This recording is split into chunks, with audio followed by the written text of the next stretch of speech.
ये जवाब दीजिए महेश दास, जवाब दीजिए। कोई मुद्दा नहीं है इसलिए बार बार जंगल राज का मुद्दा उठाया जाता है, कट्टा गोला गन। दूसरे राज्यों के राजधानी पे आधारित है। पटना को महेश दास, चलिए ठीक है उत्पल जी। महेश दास जी पूजा जी, हमने उत्पल वल्लभ जी को सुना। तो ये ओवैसी के पार्टी तो इनको लेटर लिख रही थी एमओआई के समीकरण के लिए, तो इनको साथ ले लेना चाहिए था, क्यों नहीं ले लिए? अरे भाई, बिहार के जनता इनके छलावे में आने वाली नहीं है। आप जिस क्षेत्र की बात कर रहे हैं पूजा जी, सासाराम, हम भी गए थे उधर प्रचार करने, खास करके माइनॉरिटी मोहल्ले अरे में रुक गया। जाइए उत्पल जी, अरे भाई सुन रुक लीजिए अब जाइए ना, उत्पल सुन जी, इतना लीजिए। अब आपने बेचैन जो होइएगा सवाल तो उठाए हैं जवाब भी तो सुनना तो जरूरी है ना बिहार उसके की लिए। जनता देखती है। हाँ बोलिए बोलिए महेश जी। तो उसी सासाराम में हम भी माइनॉरिटी मोहल्ले में प्रचार करने गए, तो मुस्लिम कम्युनिटी के लोग कह रहे थे कि हमको कुछ भी नहीं चाहिए, हमको सिर्फ बिहार का मुख्यमंत्री नीतीश कुमार अरे चाहिए। उत्पल जी थोड़ा सा ये धैर्य रखिए ना, थोड़ा सा धैर्य रखिए। नहीं ऐसे नहीं ये चलेगा ना, बेचैनी है। आप बार बार इंटरवीन करेंगे, ऐसे नहीं चलेगा। ये प्रत्याश चुनाव यही नहीं नहीं, थोड़ा सा धैर्य रखना आपको पड़ेगा प्लीज। देखिए उत्पल वल्लभ जी, यही आपका कैरेक्टर बिहार की जनता देखती है और डर जाती है।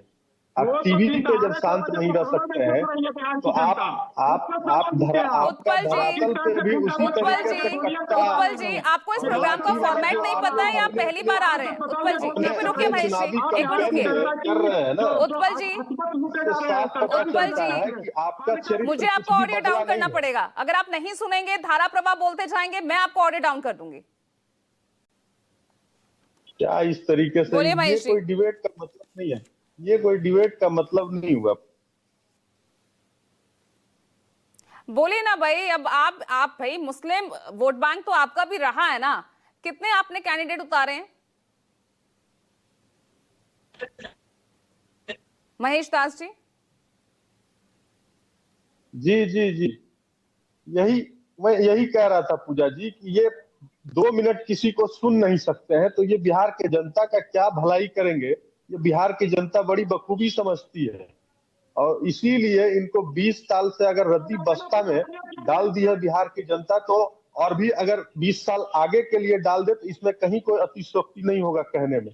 बिहार के जनता के लिए इन लोगों के जिस तरीके से चुनावी कैंपेन में एक बच्चा आता है और कहता है कि तेजस्वी भैया के राज आएगा तो कट्टा लेके घूमेंगे हम, तलवार लेके घूमेंगे हम, लाठी लेके घूमेंगे हम। अरे तो आज का नौजवान वो 20 साल पहले असली वाला जंगल राज देखेगा, या वो आपकी सरकार से उम्मीदें वो पालेगा, या उस जो विकास हुआ वो देखेगा? लेकिन आप तो 20 साल पुराना राग गाते नजर आते हैं। बिल्कुल, मैं वही कह रहा हूँ ना, जिस माइनॉरिटी मोहल्ला में मैं गया, उस मोहल्ला का जो विकास हुआ है, उस विकास के आधार पे वो मुस्लिम कम्युनिटी के लोग कह रहे थे कि हमको अब राष्ट्रीय जनता दल की सरकार नहीं चाहिए, हमको बिहार में नीतीश कुमार जी के नेतृत्व में सरकार चाहिए और कितना नीतीश जी रिप्रेजेंटेशन मुख्यमंत्री दिया है होना आपने अपनी चाहिए। पार्टी में मुस्लिम्स को? 101 में से कितने मुस्लिम हाँ, कैंडिडेट बिल्कुल उतारे? हमने दिया है। हमने पिछले बार भी 11 11 सीट दिए दिया था, थे, एक भी 11 सीट दिए हमको थे, नहीं मिला। एक भी विधायक लेकिन नहीं जीता आपका। पूजा जी सुनिए ना, हाँ नहीं जीता, उसके बावजूद भी हमने इसलिए और बीएसपी से घटा अगर दी ना एक संख्या, विधायक जीत इसलिए के आया, संख्या और घटा दी। 101 में से सिर्फ 4 मुस्लिम कैंडिडेट। एक विधायक जीत के आया तो हमने उसको सम्मान दिया, मंत्री बनाया। क्या बिहार सरकार के किसी भी योजनाओं में क्या मुस्लिम समुदाय के लिए कोई भेदभाव हुआ है क्या? या पिछले 20 वर्षों में आप बता दीजिए कि जनता दल यू का एक भी गतिविधि मुस्लिम कम्युनिटी के खिलाफ हुआ हो? तो इसीलिए हम पे विश्वास करते हैं ना। आपकी पूरी कैबिनेट में सिर्फ एक चेहरा, जमा खान साहब।